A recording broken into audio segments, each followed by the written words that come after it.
A bit too loud now? Hi, 𝒮𝓬𝓬𝒾𝒷𝓒e. Thank you for coming by.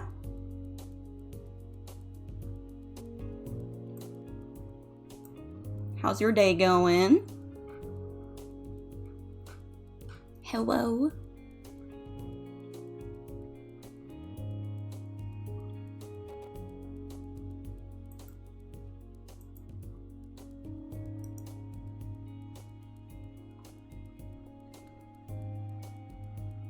Alright, I think... Oh, that's good. Lazy days are nice. My day's going well. Getting excited to talk about some psychology with y'all. Alright. If the music levels are good now, then I am ready to get started. If y'all are. I mean, this is my first time doing this, so I'm not 100% sure what the format's gonna be yet. But, alright. I had an entire spiel planned, and I've completely forgotten it. So, that's great.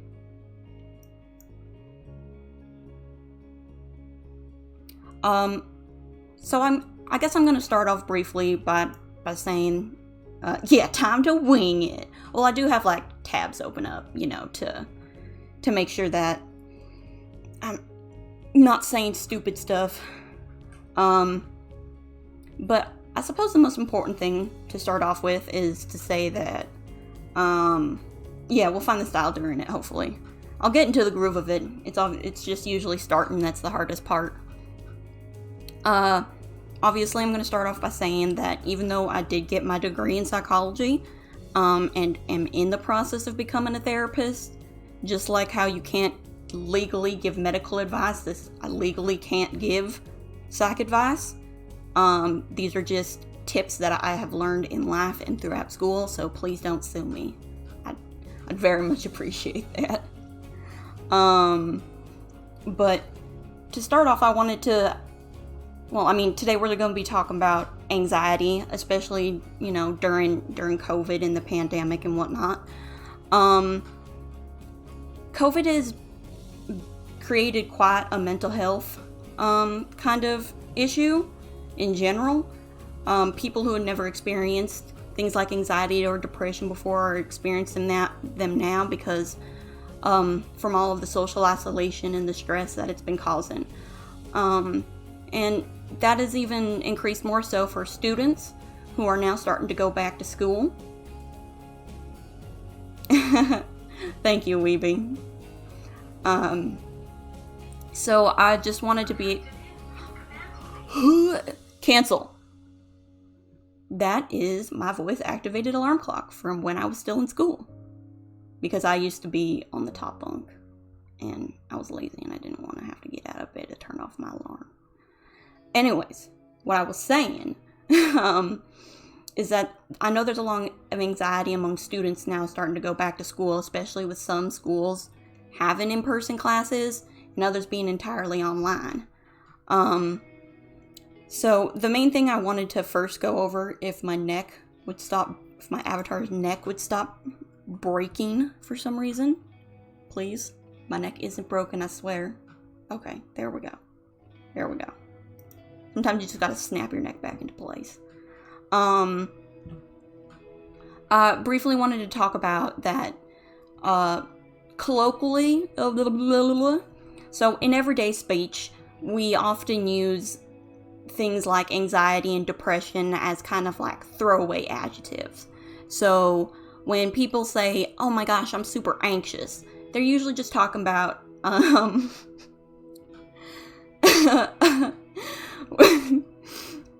sometimes you just gotta do that, Weeby. Sometimes you just gotta do that.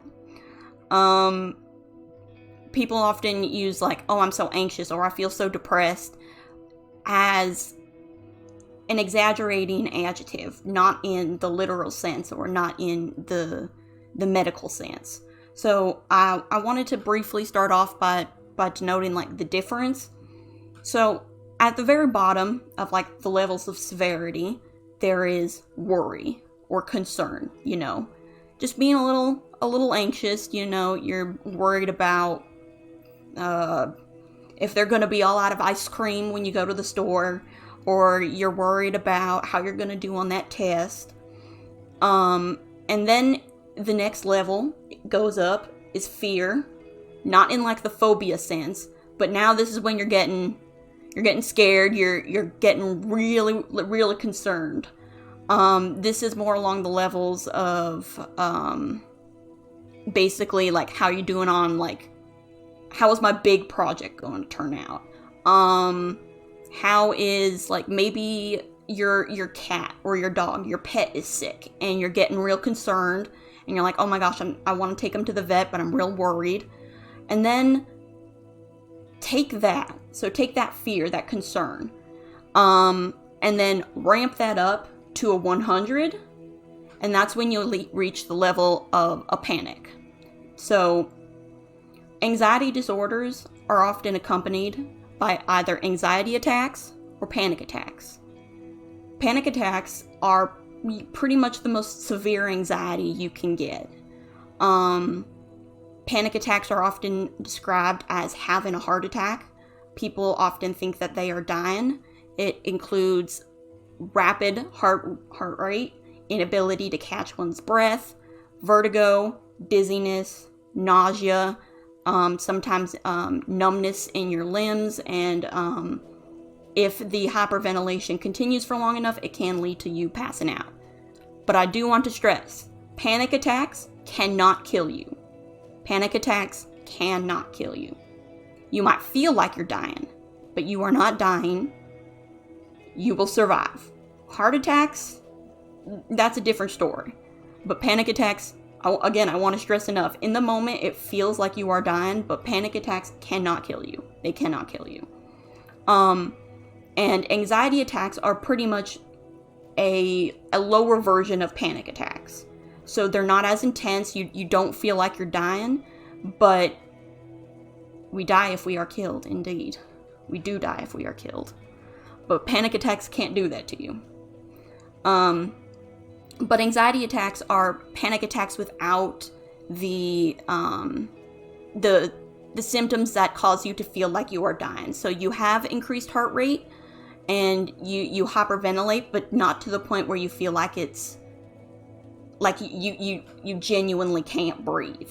So anxiety attacks, oopsies, are often what we see more often in people around us, and panic attacks are often what we see depicted on like movies and TV screens. Panic attacks are usually, anxiety attacks are usually about where a person feels very emotionally fragile. So they feel like that they're going to fall apart at any second. So it will include hyperventilation, feeling like your emotions are out of control, but not like you can't control your body like with a panic attack. So a lot of anxiety disorders have these kind of issues, and anxiety is actually the most common mental illness that people face, at least in the US. And people often don't look at it very seriously. But I wanted to start off by describing what panic and anxiety attacks are, because these are a common feature in anxiety disorders. And so it is a serious issue that people do struggle with and do face. People often, kind of wave off being like, I have anxiety too. But there's a difference between having an episode of anxiety, and there's a difference between that and having an anxiety disorder. The easiest example is there's a difference between experiencing a depressive episode, like when a family member dies, or your pet dies, or you lose your job. It's natural to feel depressed after that. It's natural to feel those kind of human emotions. But there's a difference between that and having a depressive disorder, where those are either extremely intense, that cause like suicidal feelings, or they're for a prolonged period of time. The same is with anxiety disorders. Everyone experiences anxiety, But people with anxiety disorders either feel these more regularly or constantly. And this is becoming increasingly common with COVID going on. A lot of people are starting to develop anxiety disorders because, I mean, just look outside. So with that out of the way, you know, I wanted to make sure that I laid the groundwork that, you know, anxiety is a serious thing that people deal with. And that if you struggle with anxiety, or if you know someone who struggles with anxiety, that it's okay and that you're valid in that, and you're not just overreacting. You're not just being, you know, super nervous. You're not just being a worrywart. It's a real issue that people do struggle with. And similar to depression, it's often just kind of waved off as being like, oh, you know, you'll get over it. It's just your mind playing tricks on you. You can control it. That's not how it works. And I want to be very clear that, you know, you are not to blame if you do have anxiety or if you experience anxiety, that you are not to blame for that. So the main categories of anxiety disorders are that people usually talk about, or OCD. OCD is an anxiety disorder. I mean, I'm sure y'all know what OCD is, but that's usually, it's about having, you know, obsessions, which is the O, and then a compulsion to fulfill that obsession. So people who have to wash their hands a certain number of times before they can touch anything. People who have to, you know, flick the lights on and off a certain number of times. Otherwise, they're overcome with anxiety. PTSD is an anxiety disorder, so post-traumatic stress disorder. Then there's also generalized anxiety disorder and social anxiety disorder, and then like phobias. So the most common are usually social anxiety and generalized anxiety disorder. Generalized anxiety disorder is pretty much qualified by a constant feeling of a low-level anxiety. So you're not having super anxious, like panic attacks all over the place, but you are constantly, there's always like this anxiety no matter where you go, no matter what you do, you're always plagued by this. And then social anxiety is something I'm sure that we've all experienced every once in a while. But social anxiety disorder is basically that to an even greater degree, where we all get nervous when we go to speak in front of a crowd, or to talk to a person that we've never met before, or even to just, you know, strike up a conversation with someone, like on the bus. Do people ride buses still? I think so. But social anxiety disorder is usually to the point where the person feels completely incapable of holding a conversation, and to the point where they remove themselves from all social situations to alleviate that anxiety.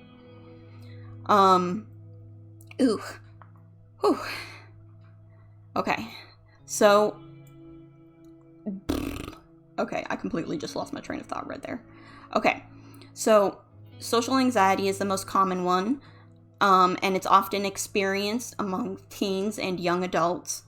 Social anxiety disorder is more documented in men, but remember, when it comes to psychology, you have to understand that much like in medical, all of the original tests and studies were done on men, just white men, pretty much. It's only within the last few decades that people have been starting to actually realize that, wow, maybe we should test like other people besides white men. Wow. No, it's a crazy novel idea. But along with anxiety, so I wanted to be able to map the difference, especially during COVID, how do you tell between, you know, what's a normal anxiety and what could possibly be an anxiety disorder? So, I have a few examples here that I would like to go over. I'm gonna see, you know what? Let me save this image, and let me see if I can actually put it up on the screen so y'all can see it with me. Because I imagine that's better than just me dictating it to y'all. I do have a few like fun infographics to go on later when it comes to coping methods and whatnot. Image.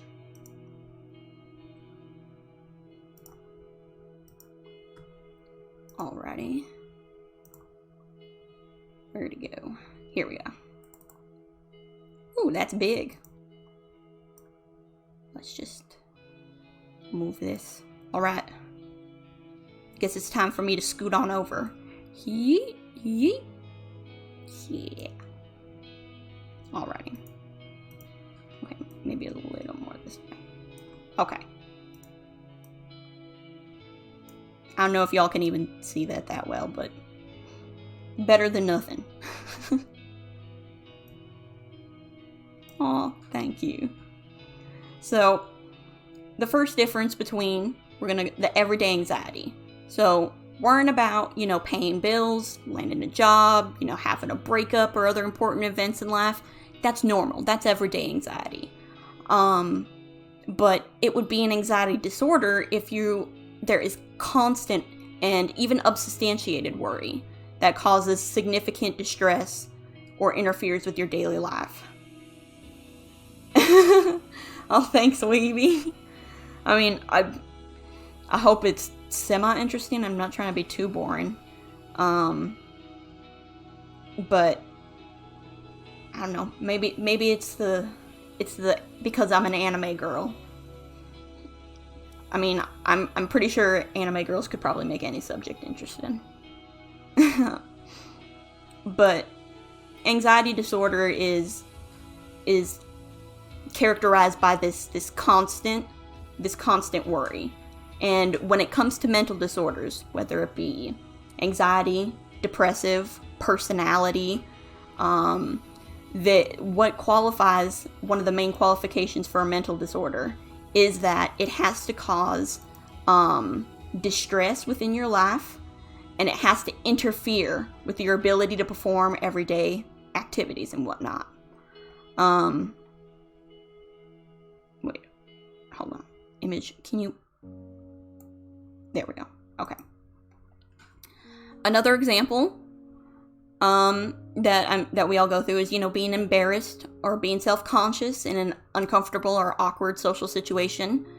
The most common one is usually having to present in front of a class, or, talking to someone that you like, or meeting a new friend. Everyone feels worried about it, and, like, oh my gosh, are they going to like me? Oh, do they think that my outfit looks ugly? Like, did I brush my hair correctly? But it would be a social anxiety disorder if you are avoiding those social situations because of that fear of being judged, embarrassed, or humiliated.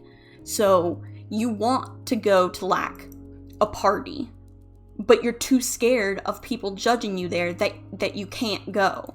That is when it would be an anxiety disorder, is when the fear stops you from doing things that you would like to do, or they are so crippling that they like prevent you from doing those things. And we'll talk a bit about it in a second, of how anxiety is kind of like a cycle that perpetuates itself. So another like everyday anxiety would be, having a case of nerves or sweating before a big test, stage performance, business presentation, or other significant event. But it would become an anxiety disorder when you are starting to get panic attacks out of the blue, and you are preoccupied with the fear of having another one. This is very, very common in people who experience panic attacks, which is why it creates a subspecies of panic disorder, where the anxiety stems from having a fear of having another panic attack. So panic attacks are a serious thing, and they're really scary. And so it's really easy. Oh, hi Samu. How you doing? So it's really easy to become fearful of having something like that happen again.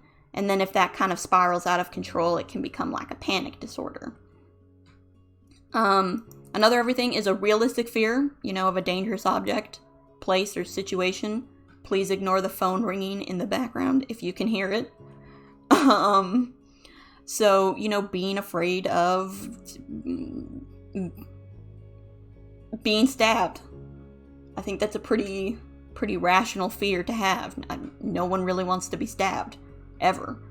But having a fear of being in a shopping mall because you could be stabbed there, that's not normal.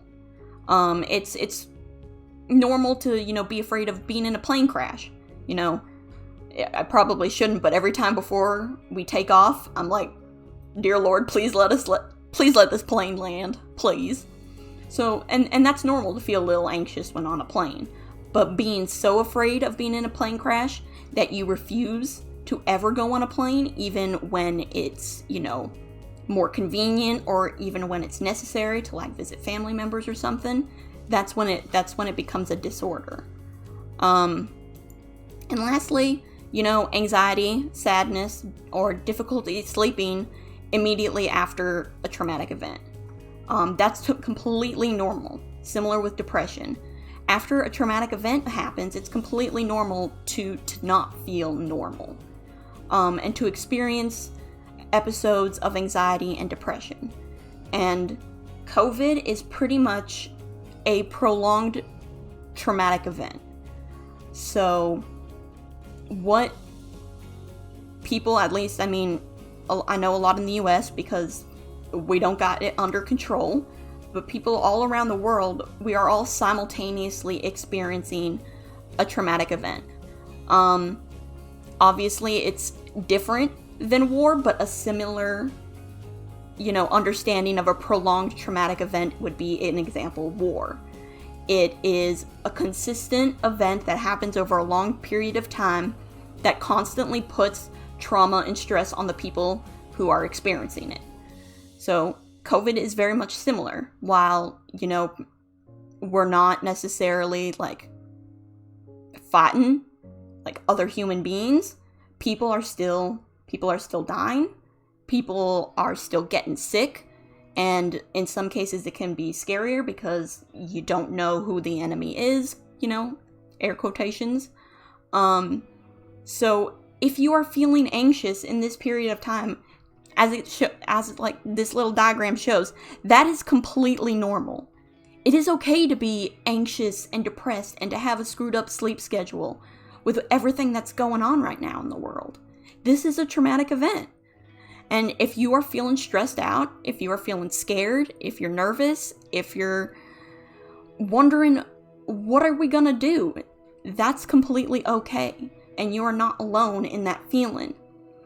This becomes a problem, however, when this starts either currently start having nightmares, though this kind of situation more describes the future, where you're starting to have reoccurring nightmares or flashbacks or emotional numbing that occur several months or years, after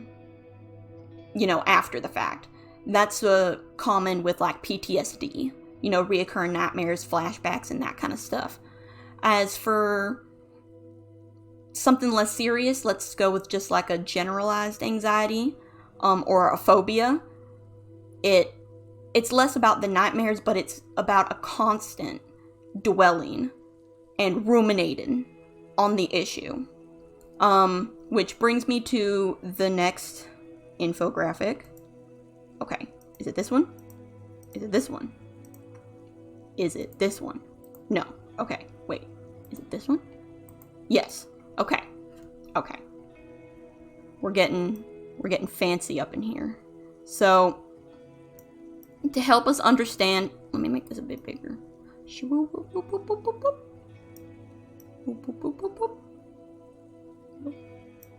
So, this is an easy infographic to help us understand the different cycles of anxiety.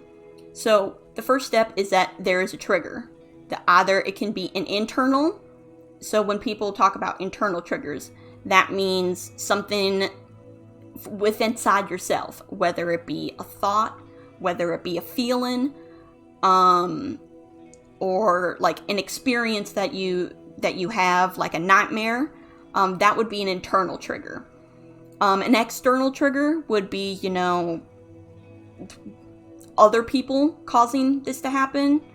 The easiest way that I can think about it is an internal, like, pain trigger would be you biting your cheek. An external pain trigger would be someone pinching your cheek. So when you're biting your cheek, that is caused by yourself. So that is happening internally. Someone isn't inflicting it on you. But when someone's pinching your cheek, that's someone else that's causing the pain. So that would be an external trigger. So what causes a cycle of anxiety first is a trigger. This trigger then leads to negative or fearful, I can't pronounce my F's today, fearful thoughts. So it's normal to, have like an anxious thought every once in a while. You burn your hand on fire, it's normal to be like, ow, that really hurt. Oh my gosh. Maybe I should be a lot more careful around fire, and I shouldn't stick my bare hand into an open flame or something. But it would become anxiety when you have the anxious or a panic response, where you burn yourself, and you're like, I can never be around fire ever again. Like, this is too dangerous for me. Clearly I am... this thing is out to get me. It's going to harm me. Like, what if I try cooking and then I set my clothes on fire? What if I light a candle and set my house on fire? That is when this constant ruminating and, okay, I'm going to mess up the word. Catastrophization? So when you make everything out to be like this huge catastrophic event, is when this leads into an anxious or a panic response. And then this panic response reinforces and perpetuates the beliefs that happen in step 2, the thoughts that you have. So the anxious response reinforces those ideas, and then they become beliefs, which then perpetuate the cycle, because basically it's conditioning yourself to be afraid of something. This is also how we help people with anxiety, though. This is how you can, like, what's the word that I'm looking for?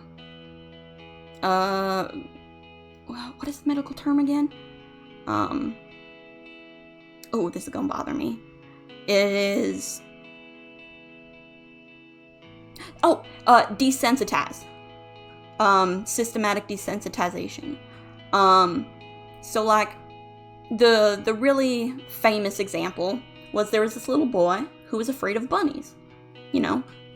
Bunnies are cute, bunnies are adorable, but it would get to the point that if there was a bunny in the same room as him, like on the opposite end of the room, he would start bawling, he would be screaming, and he would have a panic attack. It was so bad that he couldn't even look at pictures of bunnies. And this was apparently because when he was really little, a bunny bit his finger really hard, and basically he was like, I can never be around bunnies again. And so this fear of bunnies basically started with, this bunny hurt me, clearly all bunnies are out to hurt me, and so therefore I can't be around bunnies. And that's basically what the cycle of anxiety is. A common example would be, or a relatable is like a social situation. So let's say everyone experiences, social anxiety. Like it's your first day of school, first day of class. You guys are going around introducing yourself.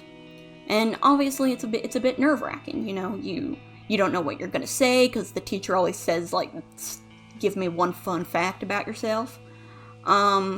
And you want to make sure that, like, people like you, and you don't want, like, you just want people to like you. You don't want to mess this up. It's the first day of school. You want to make a good impression. So a trigger would be, let's say you're introducing yourself. What's a decent?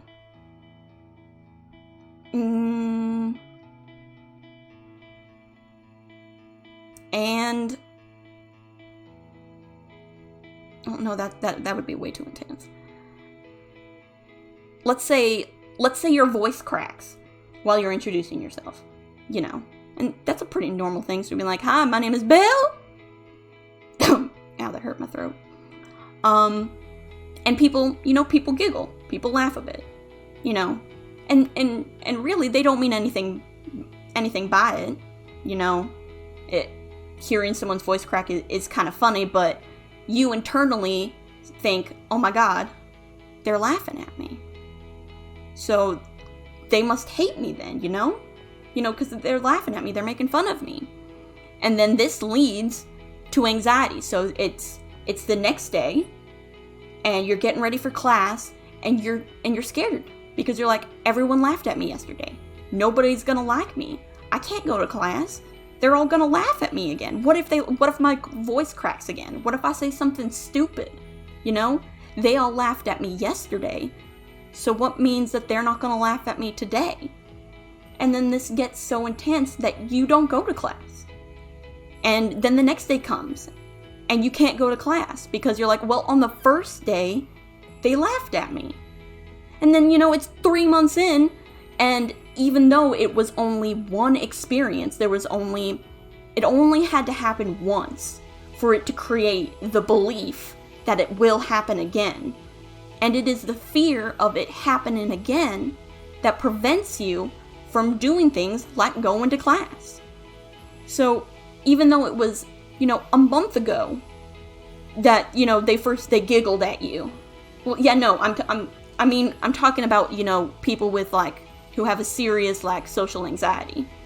Or how a small anxiety, can gradually grow into a serious one.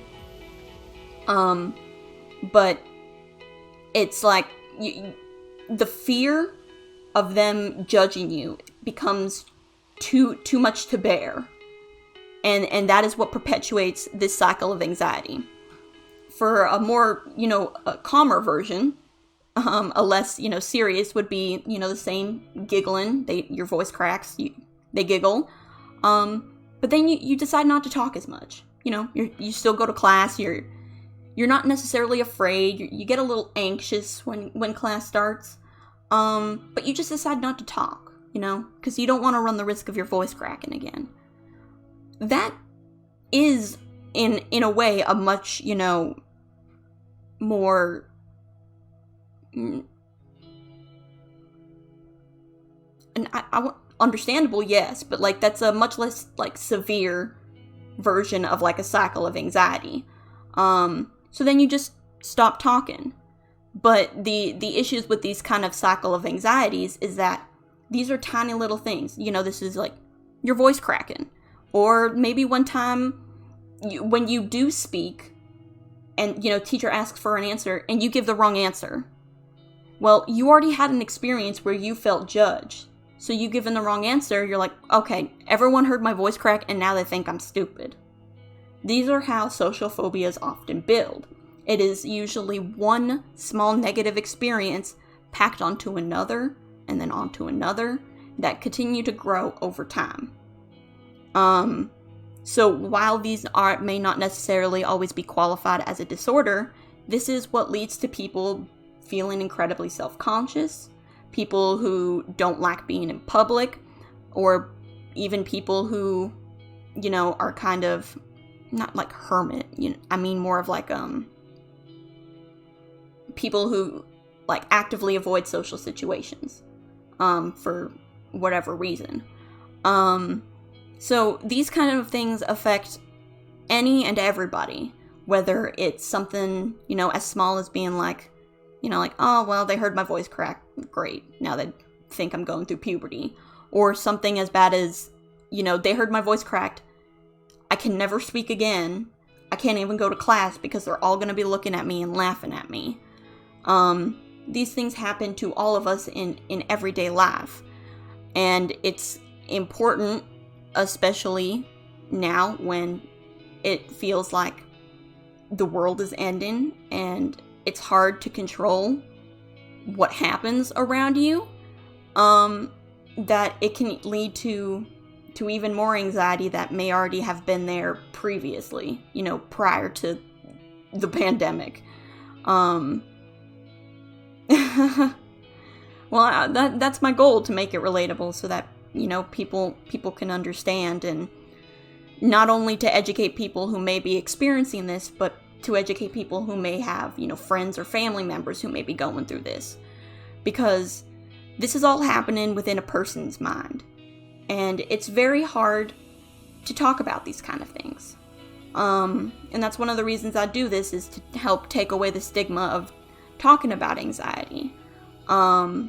Because, everyone wants to put on a brave face. No one wants to say that they're struggling. Because they don't want people to, just tell them, like, pick yourself up by your bootstrap kind of thing. Nobody wants to hear that when they're struggling. So I think it's important to talk about and recognize that these are serious, legitimate issues that people go through. Whether it's something, as small as, being anxious before you talk to a group of people, or something as severe as, like, you can't go outside because you're afraid of talking to people. Thank you. But let's get this onto a more happy train. So I'm gonna now start talking about different little ways that we can cope with the anxiety that we feel around us, whether it's social or whether it's about COVID, because I know all of us are worried about it. Worried about the world. How is it going to change after this? Is this going to affect my personal life? So let's get on to some happier, slightly things. Excuse me, this is supposed to be cropped, ma'am? I'm pretty sure my image is cropped. Why is yours not? Oh! Just Souls, thank you so much for the follow. Oh, that was really sweet of you. Thank you. Yeah, God. Okay. Let me see if I can... I just wanted, like, calm ambient music. I didn't want sad music.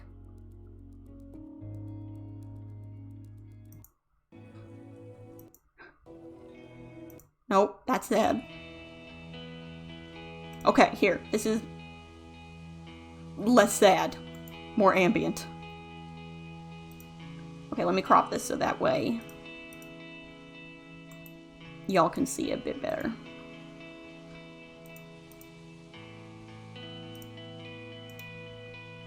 Is this sad too? Is this one making you guys feel sad too? I can put on some country. Some country lo-fi.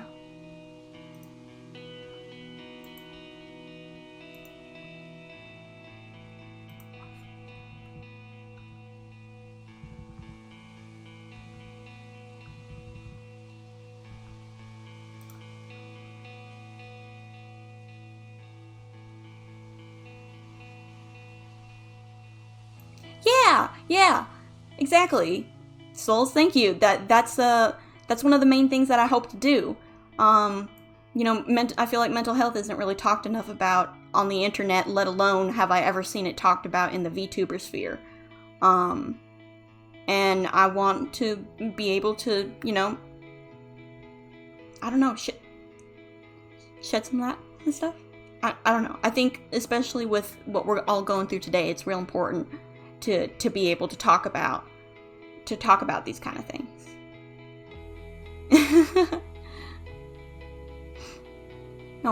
Thank you for stopping by.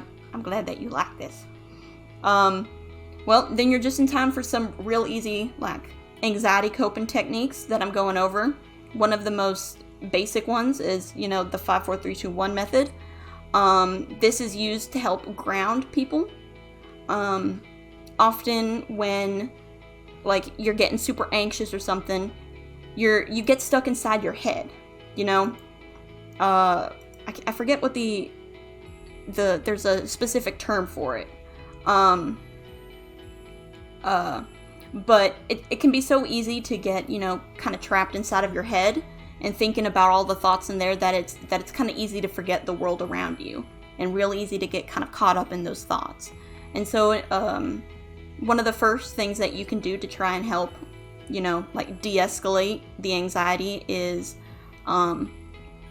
whether you're sitting, for me, it's usually sitting, or you're lying down, is to just kind of sit up. This is harder if you're short, so short people, I apologize. We gotta figure out a way to slouch in our chairs to do this.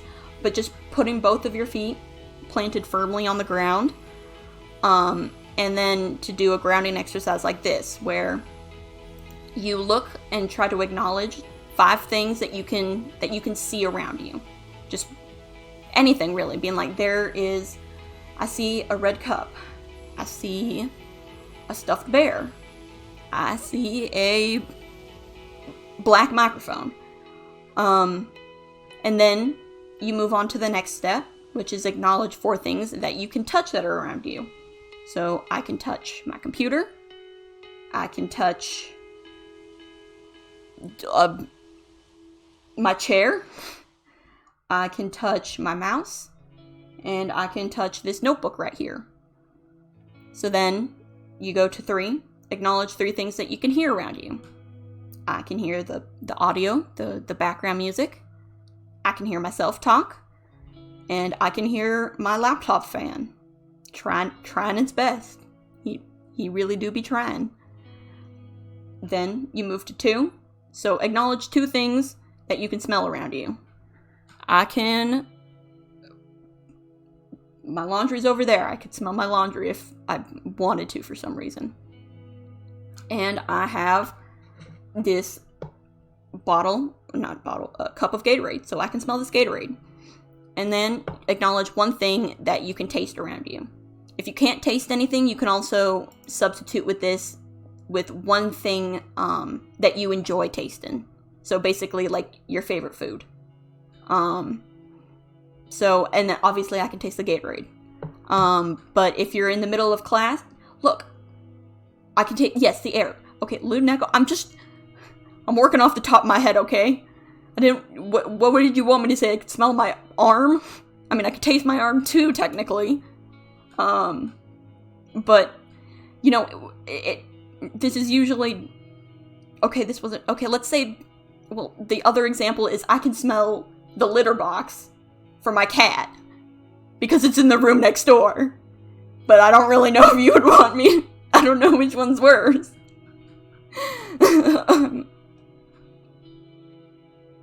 But yeah, if you can't smell or taste things, they can usually be like think of 2 things that you like to smell, like, freshly cut grass and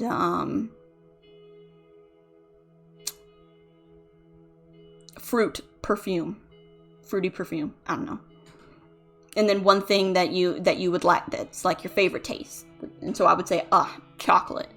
So these are kind of things that are forcing you to focus on, like, your 5 senses to try and help ground you to get out of your mind. These kind of things, after you usually do this, it involves, like, breathing exercises. Real simple, easy exercise, along with numbers, is the 3-2-3, which is you take 3 seconds of inhale. So you hold it for 2, and then you exhale for 3. Doing things like that when you're getting real anxious are often really, really beneficial to not only help slow down your heart rate, but it forces you to stop and kind of disrupt the cycle of hyperventilation, which often increases heart rate and then can lead to, like, lightheadedness. So when you feel real kind of like trapped inside of your head, doing the 5-to-1 method and doing the 3-2-3 method are usually good ways to kind of help bring yourself back. Obviously, these are for more mild anxiety things. When it comes to panic attacks, if you are having a panic attack, usually everyone kind of has their own coping method, because it depends if you're around other people or not. Because usually then the first step would be to reach out to someone so that they can watch you, because just so, like, nothing too crazy happens. Breathing into paper bags obviously helps. Usually sitting down and then doing, like, breathing exercises. but that can be a lot more difficult to do by yourself when you're having like a panic attack. Another thing that you can do, where is my picture, is, oh gosh, I have so many. Yes? I don't think you need my permission to go to the bathroom. Oh, is it because of it's a class? Yes, you may.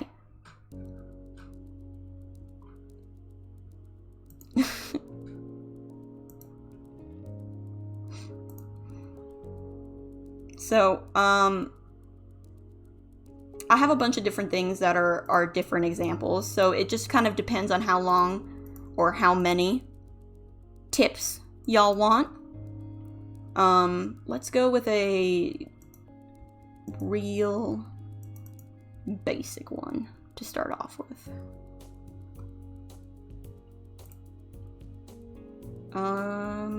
We'll do this one. Okay. So let me turn that one off. No. This one it? No. This one it? No. I can get rid of that one. No, I mean, this one just has words on it, so I guess I don't need to technically put it up. So, these are some tips, that I have found. Oh, hi Snake! Thank you. Stream's been going well. I just thought I should wear something, you know, a bit more a bit more professional than a crop top when I'm talking about a more serious subject. But things have been going good. Right now we're going over, you know, coping methods that, you know, people can use when they're starting to feel anxious. So the next one that I'm bringing up is, I wish I could just drag this in. That would be so much better. Whatever. Oh, that's big. Hello. That's very big. And the text is very small. Oof. Alright. Well, I'll just read it off too. So here are some other good tips. One is to try and approach your anxiety kind of like a scientist. So trying to, and this is a good tip depending on the type of person you are. Everyone experiences anxiety differently. I'm personally someone who finds difficulty removing myself from an equation when it's something that I am struggling with. But for other people, it is helpful to look at things from a strictly logical point of view. So if that step helps you, then go for it. If you're more of an emotional attached person, then, you know, you can give it a try, but it's not going to prevent you from doing these other methods. Another good step is to learn to redirect your attention.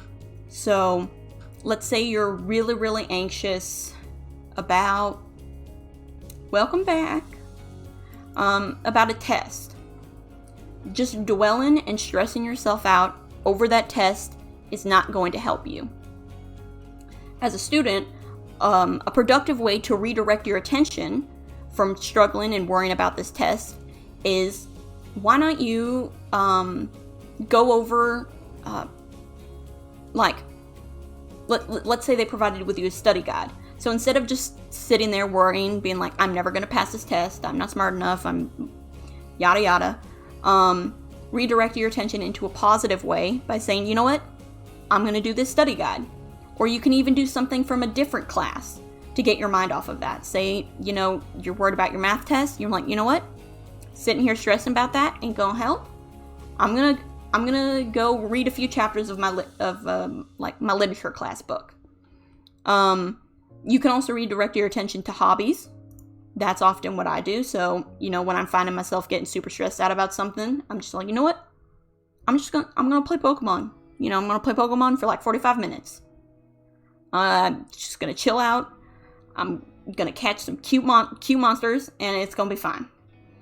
And then, you know, after I've calmed down a bit, I can come back to whatever I was dealing with, you know, a more calm approach. The second, obviously, we talked about is breathing mindfully. Fourth step, this is not with just anxiety. This is really with anything. Oh, I hope you guys did not just hear me burp. I really hope you guys did not hear that. That's really embarrassing. But just in general, in your day-to-day life, to try and watch out for should statements. Should statements are, they're things that slowly can condition us over time. No, you didn't hear anything, okay? You didn't. Shush. It was just part of the calming background music. Just a little hiccup in the background. But should statements can be really detrimental to one's mental health. You should never, I just said, oh my god, I just did it. But we all do it. That's the thing. And there's a difference between using it, you know, like in everyday talk and you know, just kind of saying should casually, versus when we are telling these things to ourselves internally.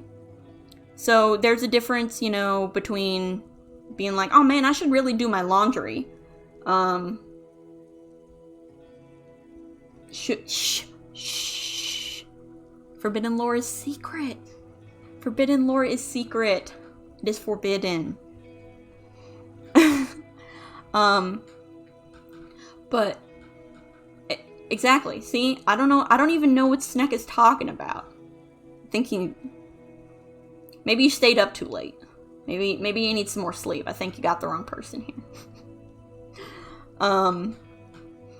But should statements, when used internally, are often just ways that you unintentionally or intentionally, sometimes if you just really hate yourself, is guilt trip yourself. So by using should statements, being like, I should do this project, it inadvertently means that if you don't do it, that usually that you're a bad person or that you're lazy. This is something that you should do. So what does it say about you if you don't do it? That is what the issue with should statements are.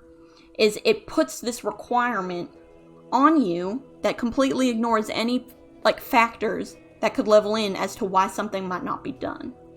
So, you know, saying I should be happy is all. Oh, thank you so much, Ratchichu? This is why I should have put the image down a few levels. Oh gosh. Okay, next time that shouldn't happen. Okay, next time that should go over the little boxy thing. I apologize for that. But should statements can be really detrimental, especially when should statements turn into should not or shouldn't. Especially Rachel is fine. Okay, well, thank you, Rachel, and welcome to the stream. We are talking about ways to help cope right now with anxiety. We're going over an important thing is to not use should statements, and even more so to use should not statements. Should not statements are often used, subconsciously to discredit things that we are feeling.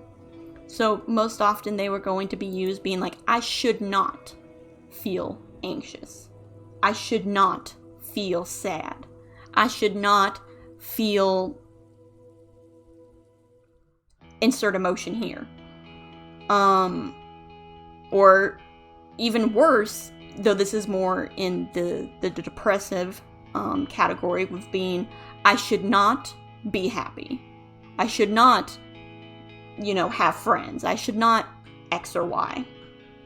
Oh, well, perfect. That's exactly why I'm talking about these things.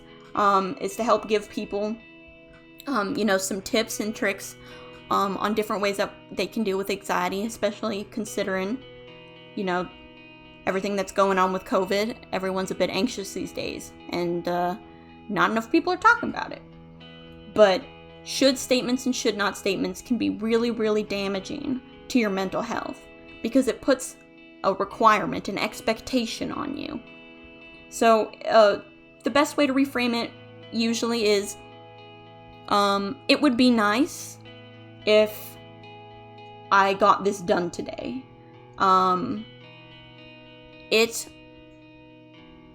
What's a better,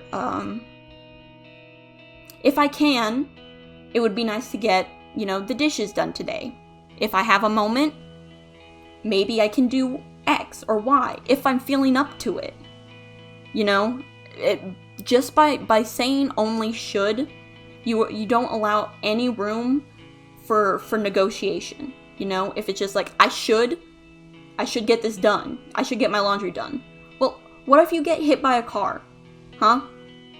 You can't get your laundry done because your legs are broken. Well, but you said you should have. So what's your excuse? You should have done it. You shouldn't have gotten hit by a car. So should statements don't provide any room for nuance and don't provide any room for flexibility, which is why they can be so damaging. And it's best to reframe things in a different mindset by saying, if I can, I would like to get the laundry done. If I'm feeling well enough, I would like to make a grocery store trip. These kind of things provide you with the flexibility that if something happens, or that if you're just not feeling up to it, if you just can't do it, that you won't have that guilt for not doing something that you quote unquote should have. And then lastly, an important thing to remember is that your thoughts are not always accurate. Your thoughts, though it can feel like it, are not the definitive truth. You may think that you're a bad person, but just because you think that doesn't mean it's true. That won't necessarily change the inherent belief that you think that you're a bad person. But when it comes to things like anxiety, thinking that, you're automatically going to fail a test, though it may feel like it's true, that does not necessarily mean it is. Though I will recognize that there is a very big difference between understanding something logically and understand something emotionally. It's very easy to understand something like, I am smart because I did pretty decently on my test throughout school. So it's easy to understand that logically, but if you emotionally don't feel like that, being like, well, but I still feel stupid, it can be still difficult to heal the emotional turmoil that causes. But the first step is to be able to separate the two. Because, there's a point where it doesn't matter how good, you did on tests. You just refuse to view it as anything, oh, I got lucky. I'm not smart, the teacher was nice to me, or, insert other excuses. So this is, for people who are in the very beginning of coping and dealing with their anxiety or their depression. It's to separate the logical from the emotional. Because in the beginning and in the deeper portions, those are often heavily connected. So remembering that, no matter how anxious or worried you are about something, just because it seems so painfully obvious to you and it feels like reality, especially a lot with anxiety, it feels so real. Just because, that is what you are experiencing does not necessarily mean it is true. But the caveat is, just because it might not be true does not mean what you are feeling is not valid. The point of this is to separate understanding something logically and understanding something emotionally. So I want to reiterate that. There is a difference between understanding something logically and understanding something emotionally. This step is for learning how to separate the two. Just because what you are feeling or what isn't causing your anxiety is not true does not mean the anxiety you are feeling is invalid. Okay? I want to make that very clear. You can still have something that's not true. You know, like the stupid example, like you're a straight A student, but you feel stupid, while the fact of, you know, the objective truth is you are not stupid. That does not invalidate the feelings you have of you feeling like you're stupid. That does not immediately disqualify them, you know? Because there's nothing worse than having someone be like, oh, well, see, you're a straight A student, so you shouldn't feel that way. Like, you never... Oh, that's something I really hate. You never tell a person how they should feel or how they shouldn't feel. Emotions are not always things that people can control. And you should never feel guilty for feeling for the emotions that you are feeling. Okay? I want to make that very clear. You can't always control your emotions, and you are not at fault for feeling any way that you feel about anything. But I just want to make that clear. I mean, that's not what this session is about, but there is obviously understanding the difference between you have a right to feel whatever you want, but you have a responsibility to, you are responsible for the actions that are done when you are feeling a certain way. Though that's a lot of a messier issue. The point is that anxiety often comes with a lot of guilt over feeling anxious, because you can look around you and no one else is feeling that anxious, even though secretly people are feeling that anxious. They just don't want to show it, or they don't want to talk about it. That you should not feel guilty for feeling that way, because that is not something that you can always control. Whoa, excuse me, my face? Whoa. My face just freaked out there for a second. I apologize. I do not know what happened. Okay. Now we're gonna get into some stuff specifically for dealing with anxiety in COVID. And if we have time, I can do some stuff for dealing with the anxiety of COVID while in school. Okay. So here are some good tips to reduce, anxiety about COVID, about everything going on right now. So these can be applicable also for dealing with any kind of other anxious events, but I wanted to focus a bit since, COVID is a very big mental health issue, and something that a lot of people are experiencing, and people aren't really talking about the mental health aspect of COVID. A big thing with anxiety, in general, but especially with COVID, is to focus on the things that you can control. Oui, madame. No more cheese. No more cheese. In times like this, it can feel like you have control. You don't have any control of your life, and that can be a really frustrating and a really,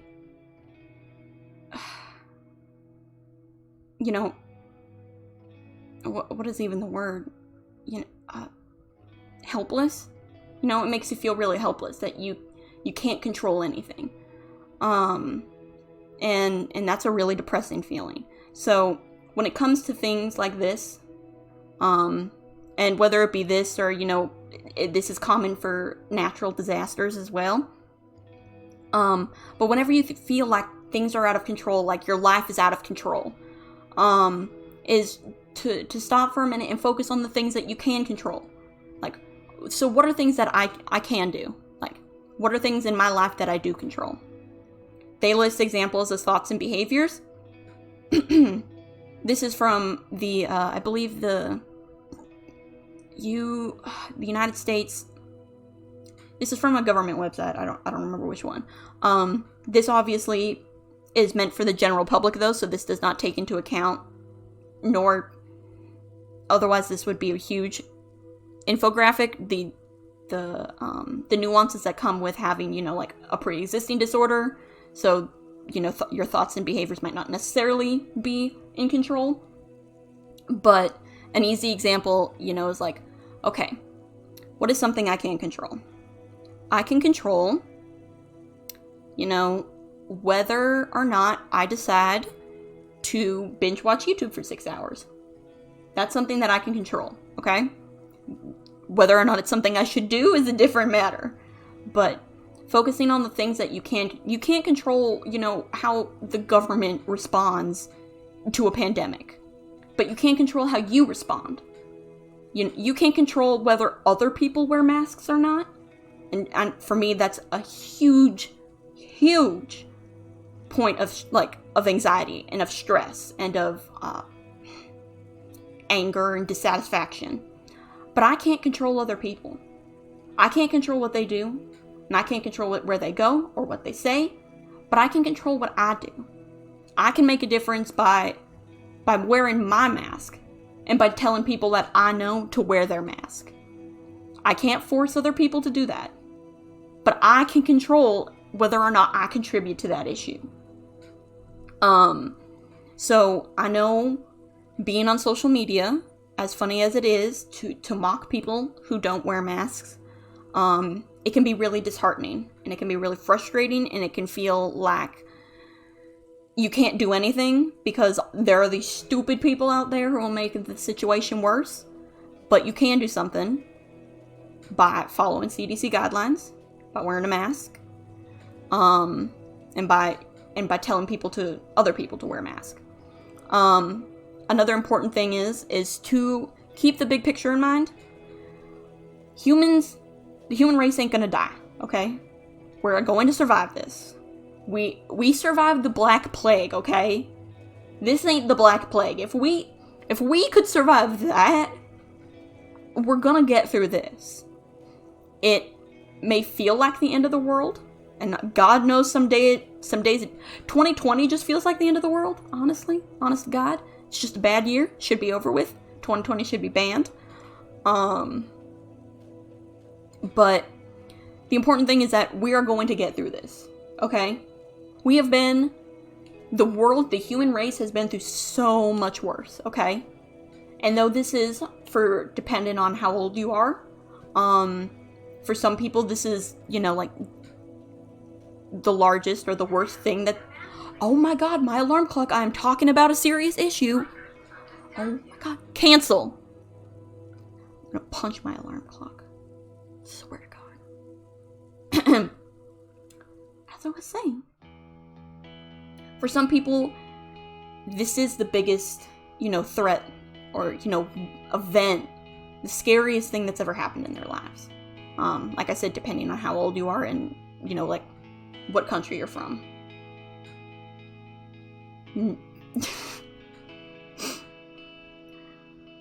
I don't know. I just need 2020 to be over, okay? I think we all just need 2020 to be over. I think too much has happened in 2020, okay? And if 2021 turns out just as badly, then we'll cross that bridge when we get there. 2020 just needs to stop, okay? Just needs to stop. But again, I don't know how old y'all are who are watching this or who will watch this in the future. It would never end. Oh, okay. Well, okay, but it's 2020. 1 year ain't gonna kill ya. 2020 is gonna kill us all. Okay, no, but 2020 is not gonna kill us all, okay? We're not gonna die. Okay? We survived the Black Plague. We survived World War II. We didn't... The Soviet Union and the US didn't start a nuclear winter. We survived that somehow. We're gonna survive this, okay? And this is something that the whole world is working together, despite what it sometimes seems like. The whole world is united in this, okay? It's not the end of the world. Okay? We're gonna get through this. We can worry about World War III later, but right now, this coronavirus, we are getting through this, okay? This ain't gonna end us. You really think we gonna go out like this? You really think humans are gonna stand to go out like this? Nah. At least not the US. No. Humanity assemble. Yes. Nah. No, we ain't going out like this. If we going out, we going out with a bang. And I think y'all know that.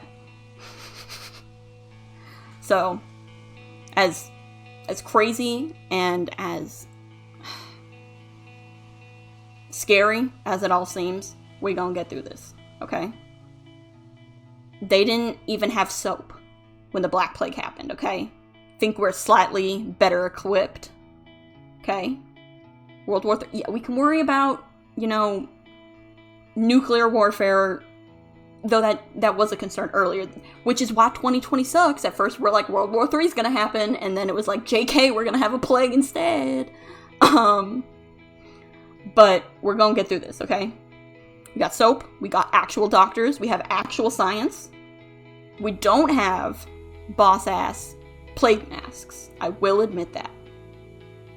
That's an aesthetic. But we have actually useful things now, okay? We gonna get through it. Another important thing is the size of news coverage may not always be equal to the threat. Yeah, COVID probably saved us from World War III, honestly. Though, would it really be World War III? I mean, that's politics. I don't know if I want to get in that right now. We're doing a wholesome mental health stream. So, remember, the size of the news coverage may not always be equal to the size of the threat. Yes. Sometimes it's bigger. Looking at you, Fox News. Looking at you. Fucking looking at you. Anyways. So, but yes. News centers, the 24-hour news cycle tends to blow a lot of things out of proportion. And if it's not blowing things out of proportion, it is just reinforcing and drilling in the constant anxiety. So, I'll just try and always remember that, the news, shocking as this may be, ain't always right. And their main goal is really to get people to watch. So while they do sometimes report on factual occurrences, people will watch more if it seems like a big deal. So when you are watching news, watch it with a grain of salt, okay? Just remember that these people are looking for views, okay? Like YouTube. They clickbait. They're the OG clickbait guys, okay? Before clickbait even existed. That's what news is. Let logic and wisdom guide you. Yes, this is very important in the combat against misinformation. Do not let your feelings overwhelm you. Remember to remain grounded in the science and the medicine while dealing with this. That is what is going to get us through this, okay? It's okay to feel like, the government secretly did this for some stupid population or whatever. You can feel that. But don't go on the internet and start spreading that, okay? You need to let your opinions be based on wisdom and logic. You can't just go out and be like, government channel, blah, blah. No, okay? That ain't gonna help no one. Ain't gonna help you. Gonna make you look like an idiot. So, I mean, hey, you wanna look like an idiot and be ridiculed? I mean, hey, look, man. But the important thing is that for us, people who want to actually do something, we need to look to the scientific community not to the politicians, but to the scientists and the literature to tell us where to go in the future, okay? That's what we gotta do. That's what medicine is about, okay? Phone? Why does this happen? This is like, I have never had this many interruptions, and all of them happen in like the most important and somber stream, of course. God. All right. Again, connecting to these is please turn to reputable sources for your news. If you are still in school, in college, and you have access to often the different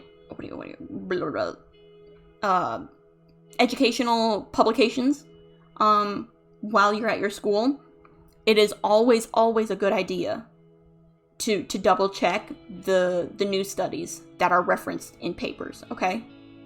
Even if it's a trustworthy source. Just go and double check often. You can just often put the name of the title and the author into, every school has like a different connection with different publications. But it can always be helpful to go to the original study, especially if something doesn't sound right. Alright? If something doesn't sound right, being like, I'm pretty sure I heard a lot of people saying the opposite thing. Go check on the study. Even if you don't know how to read studies, just go over the abstract. Just go to the conclusion.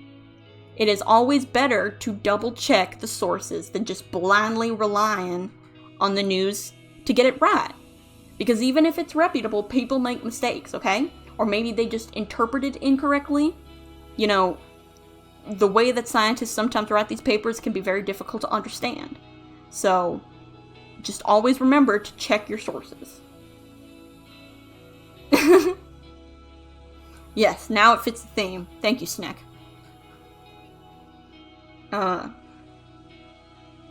See, sometimes frustrating things happen. You just gotta roll with it, right? Another very important thing is please do not spend all day watching the news, okay? I know how tempting it is. I want to know what's going on. I want to know what's happening. But consuming too much news is really, really bad for your mental health. Even when it's not during a worldwide pandemic. The news plays off of what we call the negativity bias that human beings follow. This stems from our evolution, where we would focus and pay more attention and remember bad things that happen than good things. This is because we had this in order to protect ourselves from dying, from being killed, right?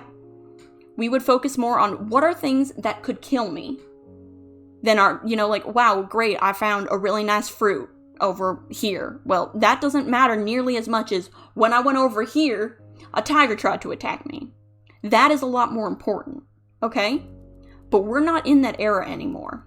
But we still do have these biases hardwired into our brain because they were important for our survival during our evolution. And this is why the news is always filled with bad things. Sometimes I don't even think they do it intentionally, but people are drawn to negative news. And this is because of this conditioning we've had throughout all of human history, okay? So you aren't gonna go on the news and you're probably not gonna find a feel-good story, okay? So you need to limit the amount of news that you take in because it is not going to be good news because people are not interested in good news, okay? YouTube, you want good news? YouTube has got that stuff, okay? There are entire channels. One I recommend if you like animals is called The Dodo. They just post heartwarming stories about animals, okay? And when I'm feeling sad, I just go binge watch. I'm just like, you know what? I need to watch a puppy be rescued from a river and taken home and loved and taken care of, okay? Sometimes I just need to remember that there's good in humanity. But you aren't going to get that from traditional news media, okay? So limit the amount that you take in. Because this is a real easy way to overwhelm yourself, okay? And I'm guilty of it. I've done it. during the beginning of the pandemic, all I did was watch news, had it on 24/7 in the background, okay? My mom did this, my dad did this, okay? It is a normal thing that we all do. But it is not good for us. It is not, okay? There's a difference between staying on top of an issue and being well informed and just completely submersing yourself in it. Because that's an easy way to let it kind of take control and run and ruin your life, okay?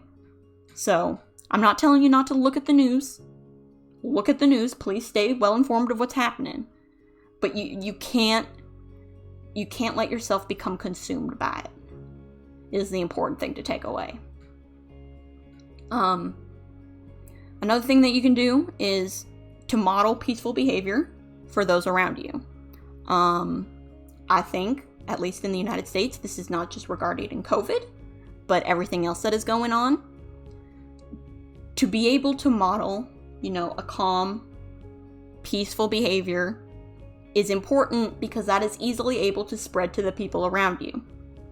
I forget the name of the effect. Right. No, wait, that's not it. That's mob mentality. That's different. But all it takes is like one person to start acting crazy, and slowly but surely other people start following. Bandwagon effect. Okay. So if you're out there being peaceful, making an example of being, I'm calm, I'm cool, I'm collected. Look at me, wearing my mask. I'm a badass. Y'all should be doing this. Other people are going to follow. Other people are going to take note. And then if someone starts acting like a fool, they're going to be like, hey, why can't you act like that person?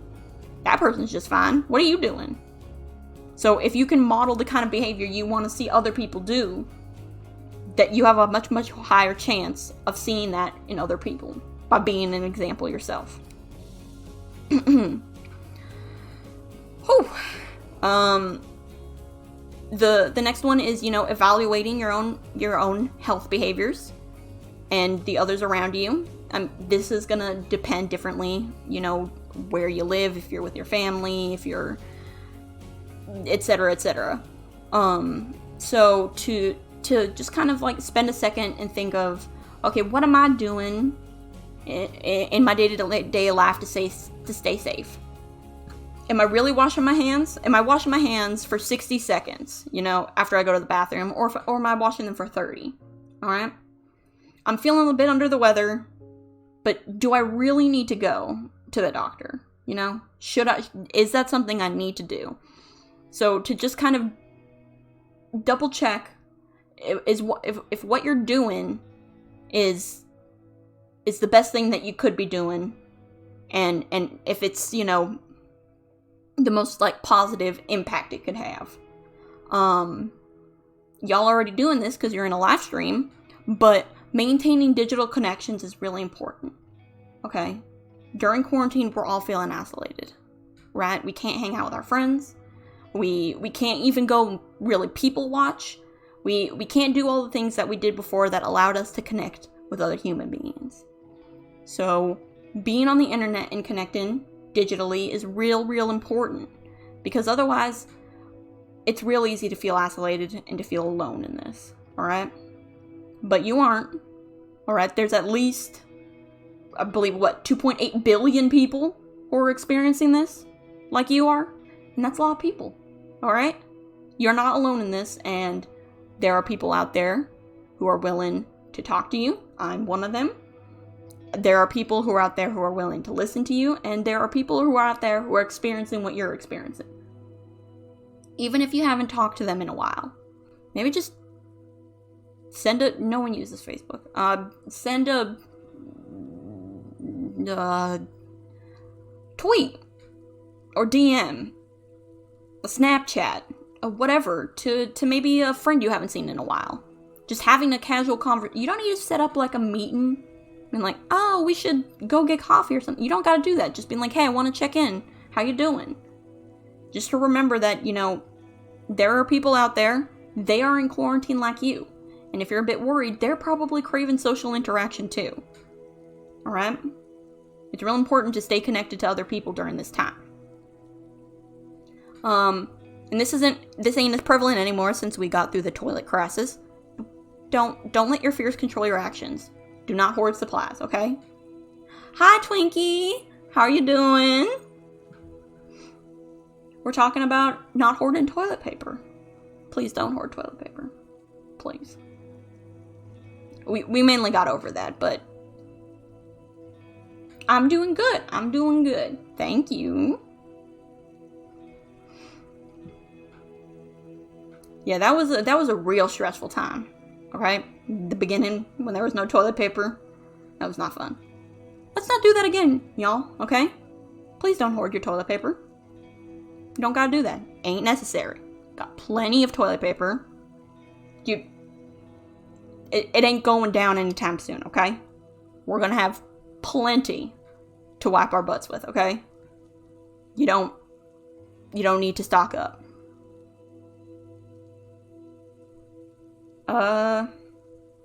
Why toilet paper? I think, I'm trying to think of this logically. I think it's the thing that people run out of the quickest. You know? Especially if you have a family. You're living, you know, with a family. TP usually is something that, you know, people have to restock fairly regularly. I mean, and there aren't really replacements for toilet paper. There are replacements for paper towels. You can use rags. You can't really use rags for toilet paper, you know? And tissues aren't really strong enough for toilet paper. I don't know. I guess it just feels like more of a necessity, and they're easy to buy in bulk. But I'm not 100% sure.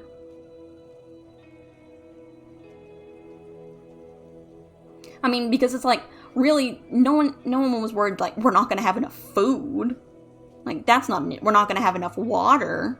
That's not an issue. But what's something that you need, that you use every day, that could, theoretically, we run out of? You know? I mean, that's at least what I think. Maybe.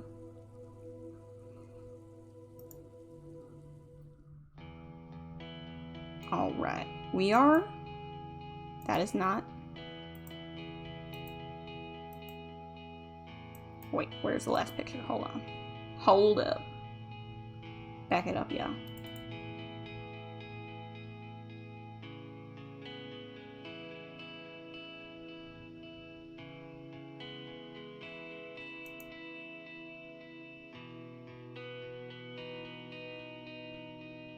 Yeah. It's just the fear of seeing something completely gone and sold out, and then it's a cycle again. It creates this illusion that all it takes is one person to start buying a crap ton of toilet paper, and then other people are like, why are they buying all this toilet paper? Toilet paper must be running out. Why else would they be buying all this toilet paper? And then other people start doing it, and it goes on and gets just bigger.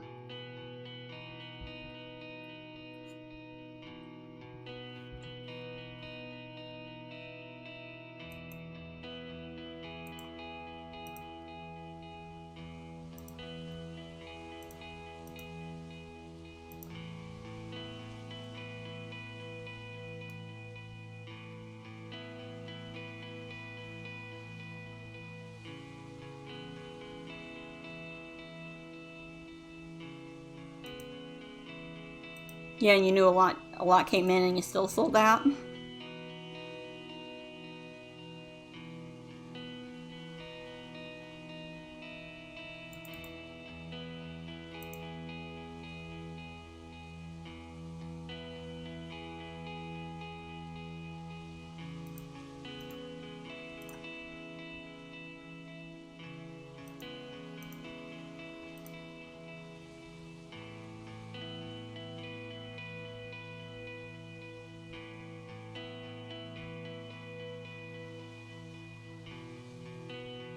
Yeah.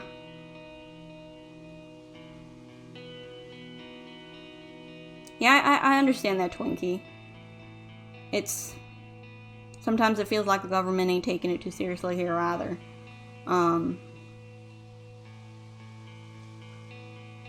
And so then that leaves you in a kind of different situation where it's you have more of a concern because even the government ain't really doing nothing. And we all should be isolating. It's just remember there is a difference between physical isolation and isolating yourself socially. Just because you're in physical isolation, and we talked about, is that you don't need to socially isolate yourself. You can still reach out to people on the internet. Or, via FaceTime. But just because that you're isolating doesn't mean you need to be alone. But we all do need to be isolating.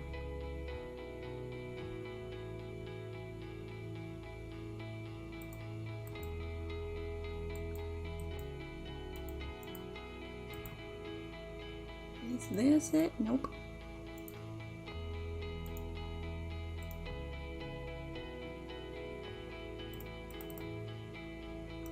Oh, damn, that's big.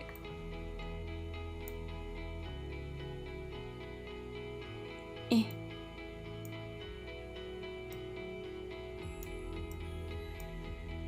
Eesh. Eesh. Alrighty. Oof, oof. Alright.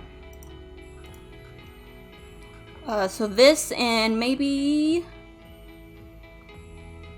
one or two more. And I'll probably, stop for if y'all have questions or anything. So this briefly covers some of the ones that we just went over, but it has some that I like, that the other one did not mention, which is, designate a worry time. Obviously, telling you to not worry at all is unrealistic and frankly dangerous, okay? There is you should, worry, but a moderate amount. You should not let that worry consume you. So designating a worry time is a good way to kind of be able to let yourself release all the anxieties that can build up. So instead of worrying about something 24 hours a day, just plan one little guilt-free freak-out session. It's kind of like,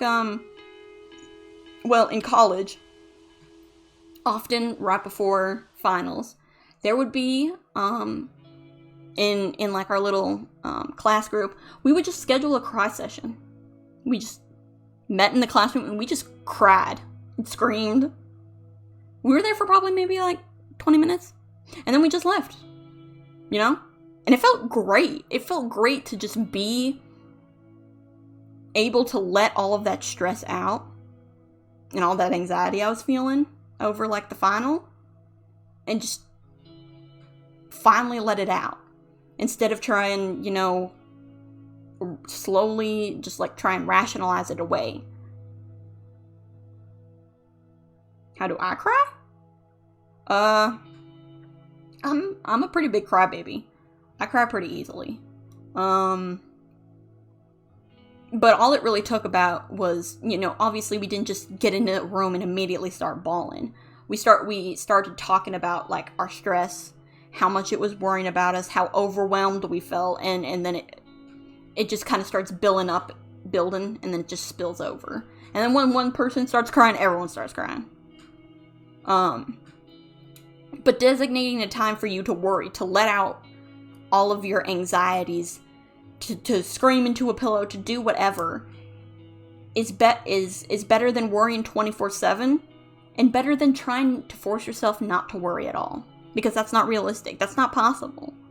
So by setting aside a time where you can sit in that worry and that anxiety and not have to feel guilty about it, by putting basically a box around the anxiety and being when I'm in this box, I can be as anxious and as worried as I want. But when I step out of that box, I'm gonna be okay. And if I'm feeling overwhelmed, I can step into that box. And then I can step out when I'm good again.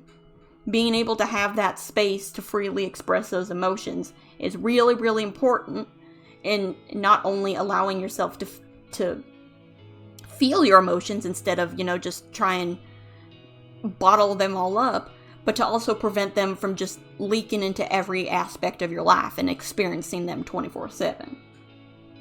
Yeah, sometimes it's just redirecting your attention, playing video games. That's a big coping method of mine too. One of them is to reframe your negative thoughts, right? So think of all the things you suddenly have time to do, right? All of the things that you couldn't do before that you can do now. That's why I'm even a VTuber. Before I was like, oh, that's cool, but like, I don't have time to do that. Like, I had school, and then once I graduated, I was like, I gotta get a job, but now I got all of this free time. I can be a VTuber. I can, I briefly started learning a language, and then I stopped. All of the Netflix series I finally got to watch. All the video games I finally get to play. You can take up that hobby you've always been interested in. You can even start going to online school. Before, maybe you were so busy with like work, but now if you can't go to work, you can go to online school. I'm not good at this either, but looking on a positive side.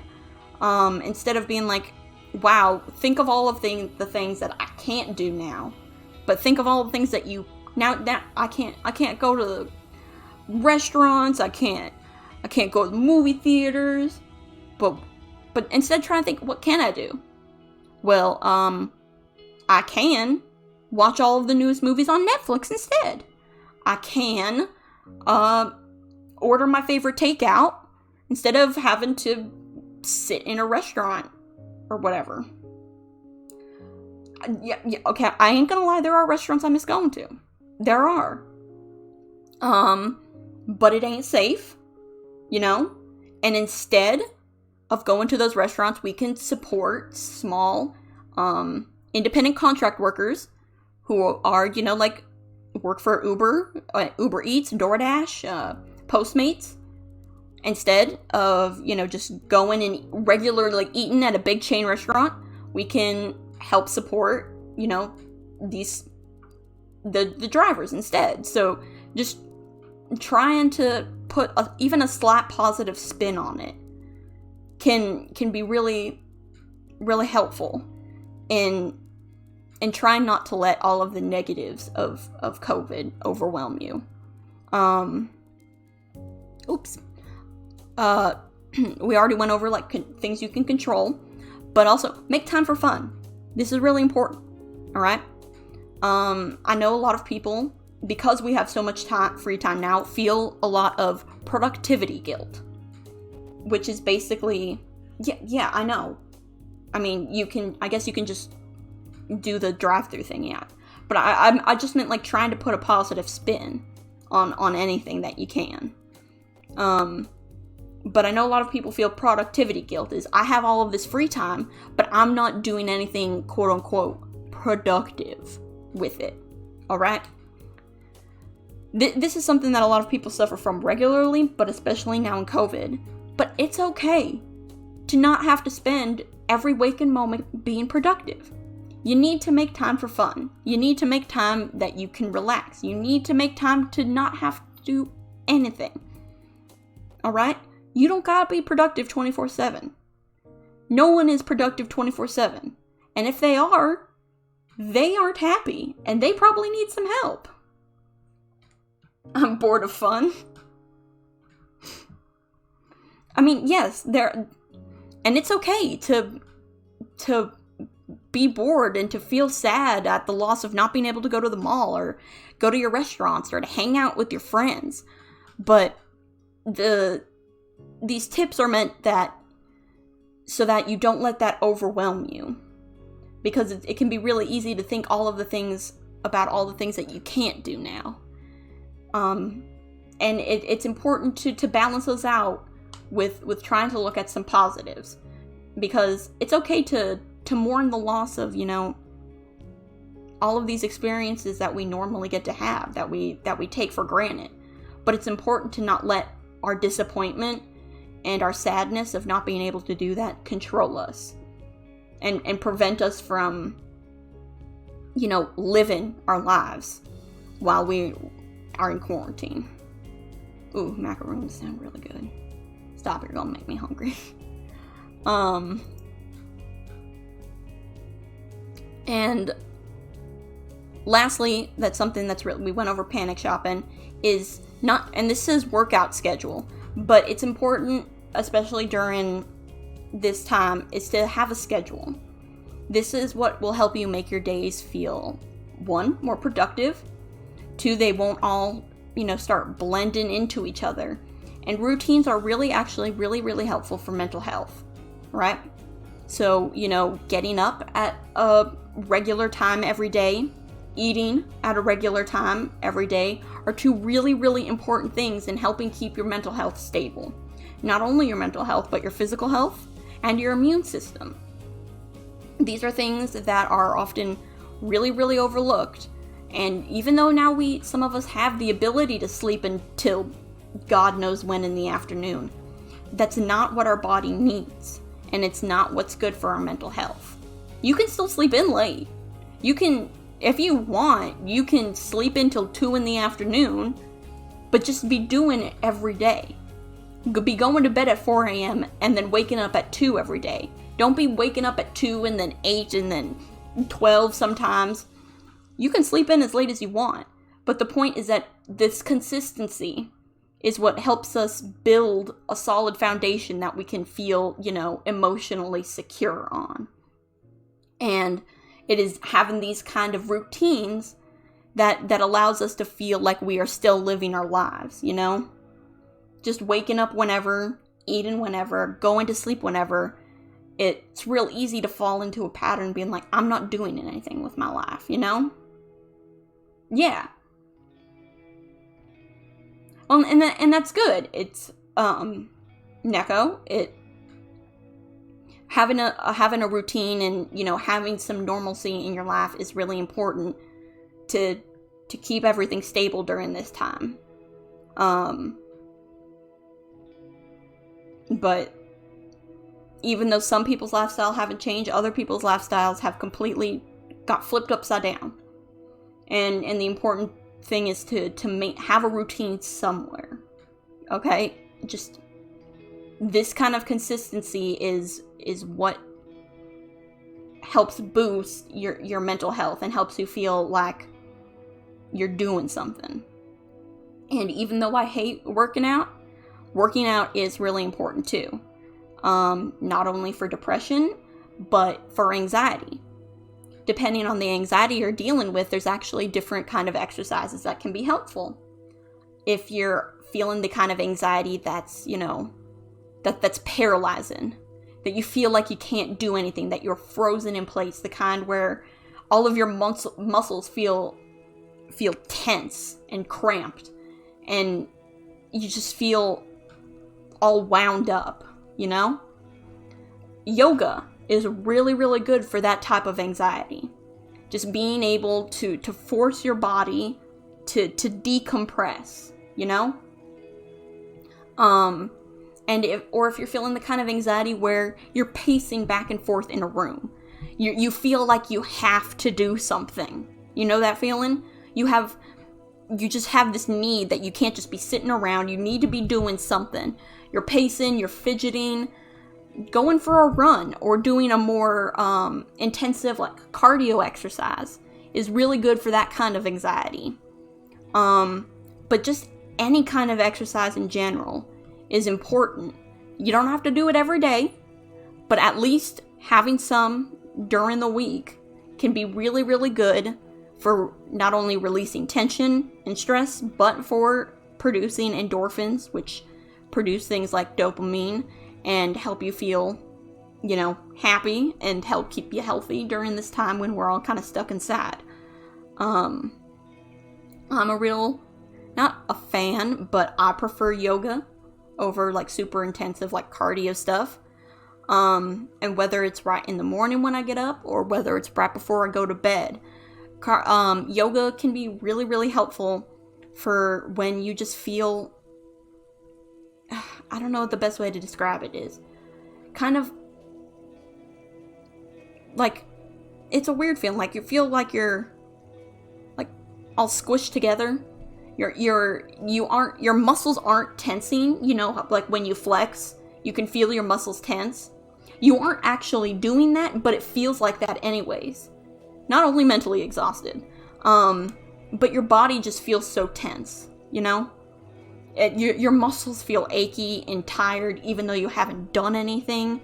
It just feels like the weight of the world is literally, not emotionally, but literally on your shoulders. Your body just feels, it just feels, ugh. Your body's just like, I'm done.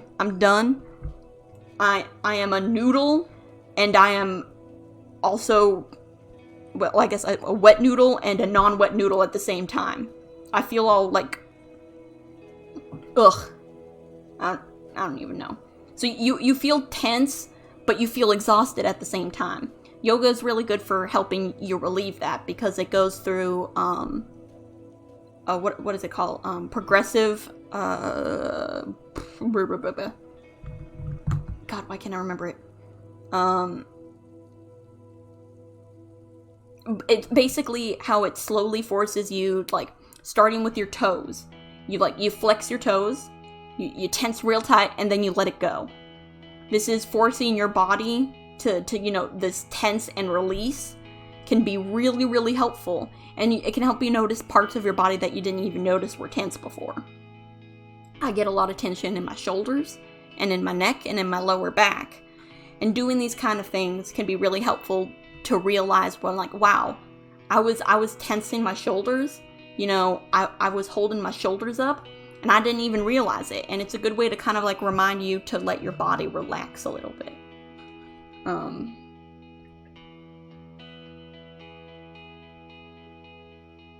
Oh, sorry, that was a notification. But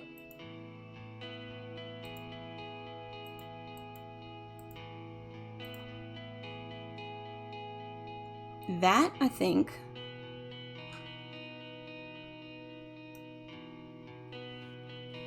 are y'all in school? Because I have one more that's for school specifically. So I don't know if y'all want me to go into that, or if you want to go into like a question, kind of like Q&A kind of section, where if you have like any questions or... Oof, that was my stomach growling. Yes? Alright, I can go over this last one then.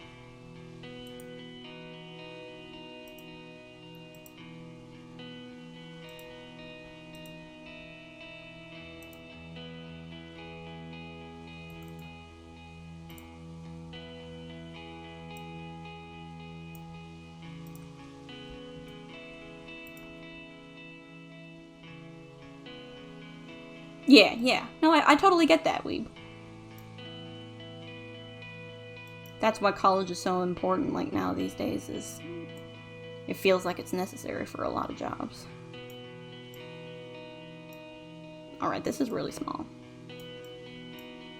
Alright, well, I guess you'll just get to look at this girl being real confused while I read the stuff.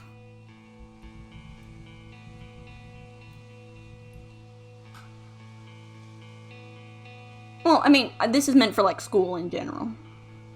Whether it could be, you know, trade school, or high school, or any kind of school.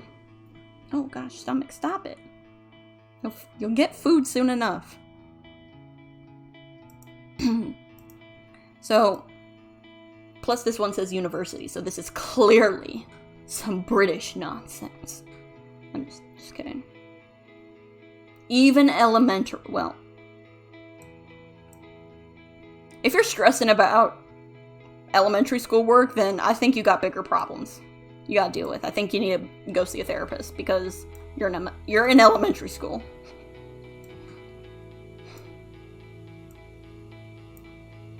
Alright.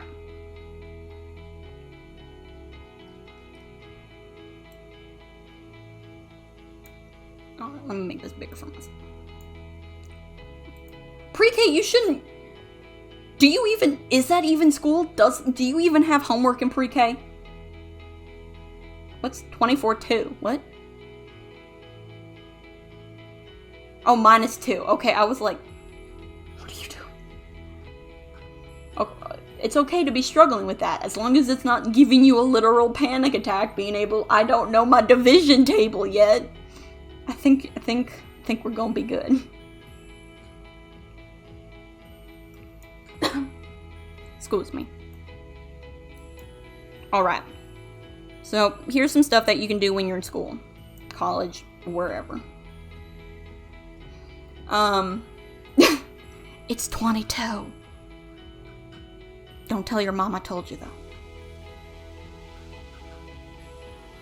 Hey, maybe if that kid is talking about life philosophy with a therapist, then maybe that kid's supposed to be in elementary school, not pre-K. But everyone can benefit from talking to a therapist. Wow, rude, weeb. Guess I won't ever help you with your homework again, huh? Alright, so here's some stuff that you can do coping with anxiety when you're in school. So, one, we've kind of talked about it, but don't be afraid to talk to someone about how you're feeling, whether it's your friend, a teacher, a school counselor, or your parents, or anybody.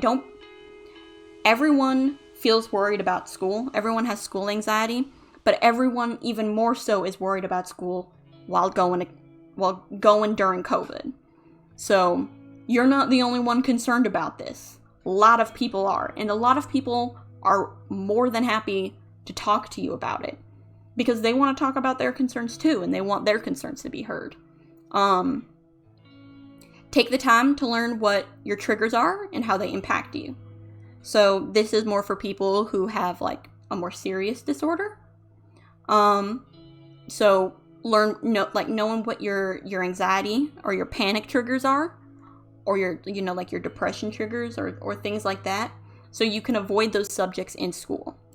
Oftentimes, not so much in high school, but I know at least in college, when classes are about to cover potentially sensitive material, things like sexual assault or child abuse, things like that, there will be trigger warnings, so people who are sensitive to those kind of things can mentally prepare themselves or leave if necessary. But this can also be just emotional triggers. Knowing, do you get really anxious when you put off all of your homework? Or when you have multiple assignments due the next day? Does this really trigger your anxiety? Knowing things like that can help you plan out in the future. Being like, oh, well, I have 2 assignments. I have 2 different assignments due on this one day. So I'm going to do 1 a day early, because I know if I have to do 2 in one day, I'm going to get super stressed out. Knowing things like that can really help you stave off unnecessary anxiety. 3, it's obviously, look after yourself, practice self-care, schedule in time for some rest and recovery. This doesn't have to be just anxiety. Having anxiety at university, this is something you should try and do every day in your everyday life, whether you are dealing with anxiety or not. You should always try and look after yourself and practice self-care. So, I don't even know what a GP is. Clearly some more British nonsense. But please don't ever be afraid to ask for help if you are struggling, especially at school. There are entire departments that are built to help you when you are struggling in school. And during COVID, now is you could not get a better time to be able to reach out and ask for help. Because literally, look at the world right now. If you are needing help, son, that school gonna give it to you. Because they know that everyone's watching them, right? So, another good thing I briefly talked about is maintain good physical health.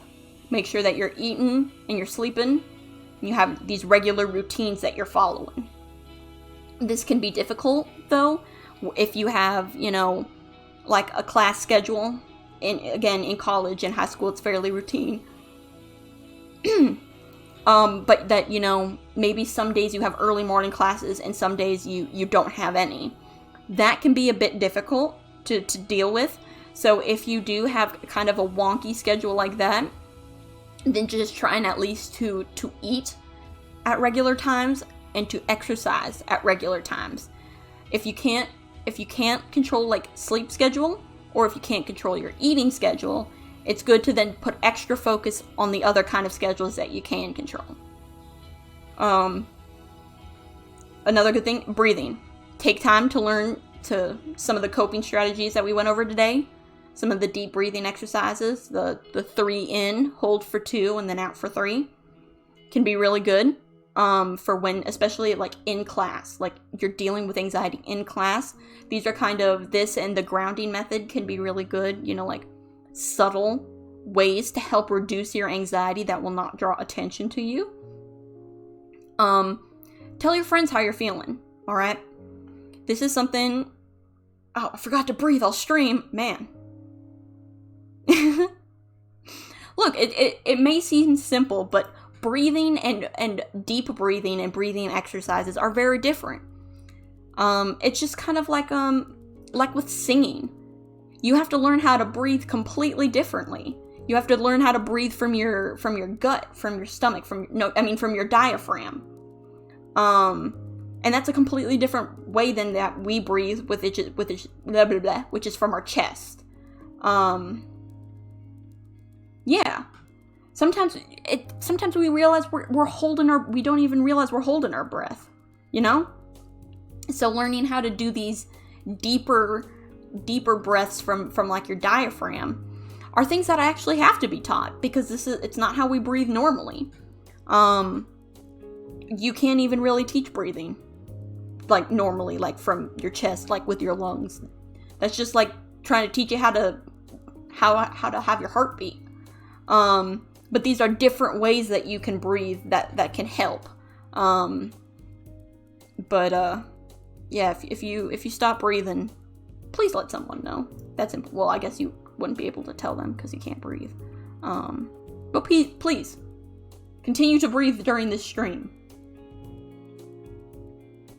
Yes, exactly. God, epic fail. I forgot to teach my child how to breathe. No, you come out screaming, you come out breathing. Another, working on developing your problem solving skills. School is kind of meant to do that anyways. But please keep doing that. Sometimes though, if you're not in school, or if it's like Neko is at work, doing kind of like those sometimes really stupid like brain exercises, like those apps that you constantly get advertisements for, that you're like, only 5% of people, not those ones, but a lot of them that are, you know, like the word scrambles or whatever. Doing brief brain exercises can actually be really helpful, not only for, you know, reducing anxiety, but for long-term health, like helping stave off Alzheimer's disease and other, you know, like degenerative diseases. Chinese, weird. I always keep getting the gardenscapes. I'm like, only 2% of people can solve this problem, and I'm just like, stop, please leave me alone. Okay, this one, you're gonna hear this from everyone when you're in school, and it's really hard because you kind of have your own control, but time management. Keeping on top of things and managing your time effectively. Look, I'm gonna level with y'all. I was shit at time management, okay? Still kinda am, alright? When I was in college, my first 2 years were real bad. They were real bad, okay? I was not doing great. Was going through some serious, like, depressive episodes. And my time management was real, talk about, you think you want to do your homework the day before? You want to do it the night before? Nah, fam.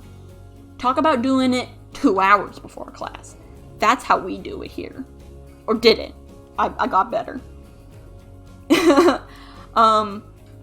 But over time, I slowly did learn how to, compared to other people, it wasn't considered time management, but for me it was. Time management, doing an assignment 2 days early was like, that was a big deal, y'all. That was a big deal for me. Starting an essay before the night it was due was a big deal. So, while it may not seem like time management, effective time management to some people, I understand that even the smallest step is a step towards progress, okay? If you're able to prevent yourself from, waking up at 4 a.m. to do your assignment that's due in 2 hours, to simply doing it the night before, that is more effective time management, alright? It ain't the best, but that's not even time management I do, alright? And even if it's not the best, it's better. And that's what's important, alright? It's focusing on little steps that you can do to make it better, alright? You're not going to go from 0 to 100. You're not going to go from doing it 5 minutes before class to starting your essay a week in advance. It's not how it works. Yes, okay. Neko, I think literally, who doesn't? Honestly, though. Are there people who don't question whether they want to get out of the bed in the morning? If they are, I don't know them. But yeah, that's a fat mood. Waking up in the morning being like, do I really want to go to class? Do I really need to go to class? What will happen if I don't go to class? Oh, hi Mad Hazard, how you doing? Oh, 4:30, I am so sorry.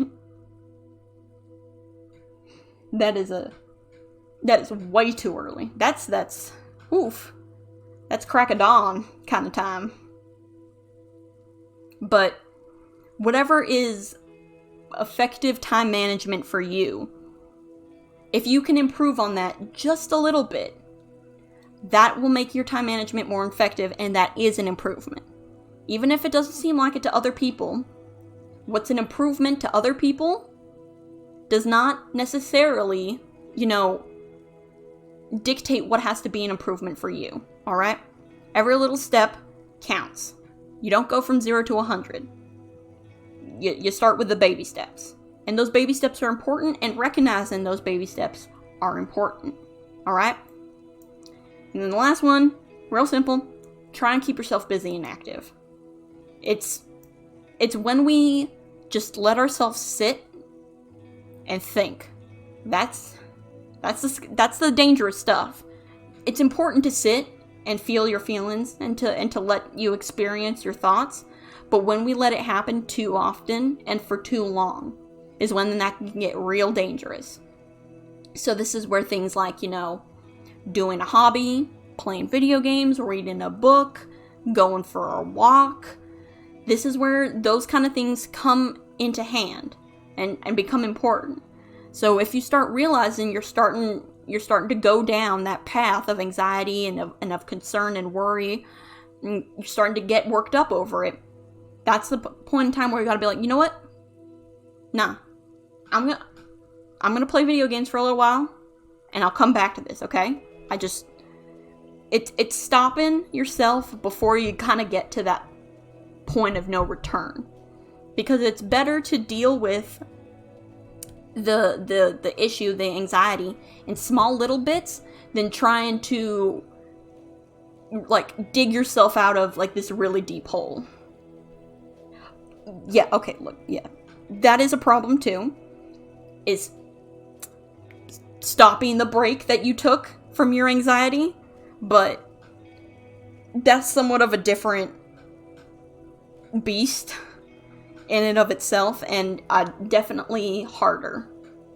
And that's something that I still fully haven't gotten 100%. The issue, obviously, is how long do you let yourself take a break for? Usually, what most people say, Ooh, thank you, the Mad Hazard. Usually what people recommend is between 30 to 45 minutes. For me, I'm very particular when I play video games. I like to get immersed in my video games, you know? That's really why I play them. So, I usually give myself, at max, 2 hours. But usually I go for an hour, and then I try and force myself to stop. To the point where I set an actual alarm on my clock. Because otherwise I can just, kind of be like, it's 2 hours. Oh my god, 5 hours? I had no idea. But often what really works is having someone else that's there to help hold you accountable. Alright? So, I can't give 100% full an answer. It's something I'm still working on to this day. But setting an alarm, and usually telling someone, whether it was my roommate, being like, hey, I'm gonna relax for an hour. But after an hour, make sure I get off, okay? So that I can do whatever. But it's a give and a take. It's a process, you know? A lot of these if you shrink, chat can stop you. Exactly. But I think this is something that a lot of people deal with, is that once you find a coping mechanism for whatever it may be, how do you make sure you don't overuse that coping mechanism? How do you make sure that you are using it appropriately and not using it to, get out of, whatever, right? It's important to be able to take time to relax and to decompress, but how much time is too much time, How do I make sure that I don't abuse whatever my coping methods are? Especially since one of my coping methods is video games. How do I make sure I'm not abusing that to just play video games, But that's kind of a journey that people individually have to go on and figure out for themselves, because the answer is different for everybody. Some people, all they need is 15 minutes. And some people need an hour. And some people might need even more than that, depending on what they're going with. Some days they're just, it's just too much. And I'm like, you know what? I can't. I just can't today. But that's something that just kind of comes with the experience of using the coping methods and kind of trying to figure out what your sweet spot is, if that makes sense.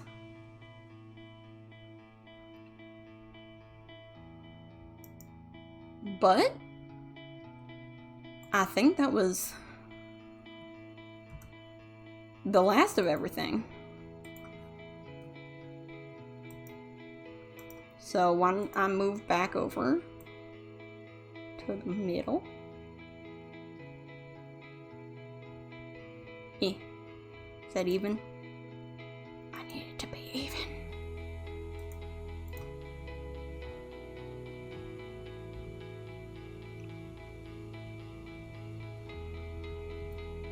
Alright.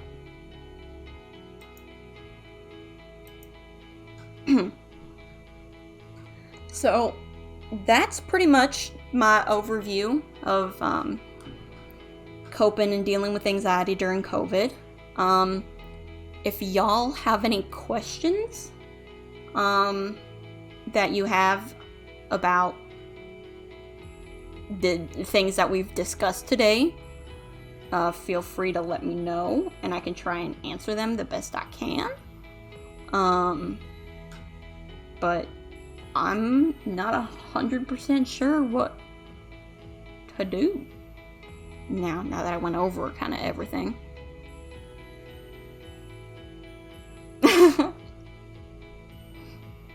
Teacher.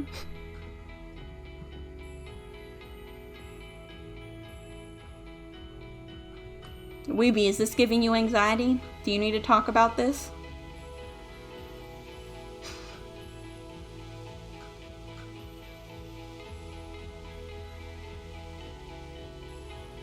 No, well, thank y'all for coming. I'm really glad that I got to do this and trying to, like, feel this out. I definitely want to keep doing this, and it may take a little while to kind of get the feel for how to go about doing everything. I had a lot of fun. This is something I really enjoy talking about. I'm really passionate about these subjects. I don't know. I could talk about it. I feel like I could talk about psychology all day. But, I don't know. Oh, thank you. I'm glad y'all enjoyed it. I hope it was helpful in some way, and if not now, it's helpful in the future to somebody. But I think it's important just to, talk about it and kind of make it more normal and acceptable to talk about in, like, everyday life and whatnot. But, oh, my voice. Oh, well, thank you, Snake. Well, if that's it for y'all, then I'm probably gonna get a snack, because my stomach won't shut up. And I'll see y'all next time. Next stream will definitely be like a video game stream. But I'll see how this goes, and maybe next week we'll have another one. I don't know what subject it would be on. So y'all, if y'all have any suggestions on things you would like to discuss or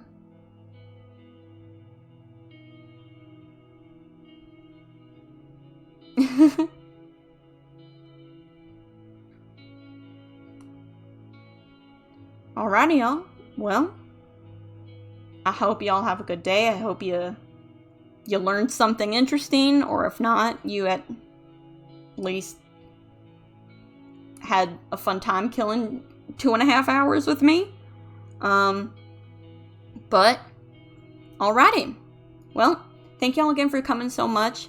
I really, really appreciate it. It really means a lot. This is something that I'm really passionate about again. Oh, no, don't worry about it, Hazard. Don't worry about it at all.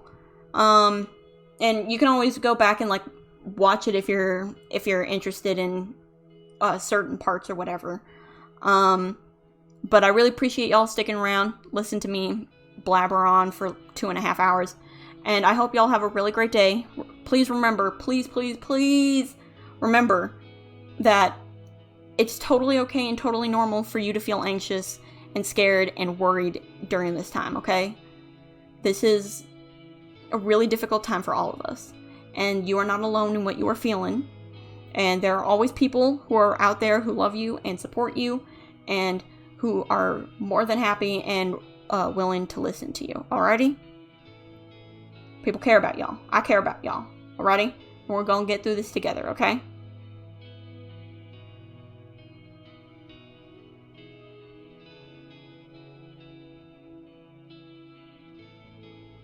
Alright. I'll catch y'all on the flip side, alright? Have a good evening, day, night, afternoon, whatever it is for y'all. Bye! Bye!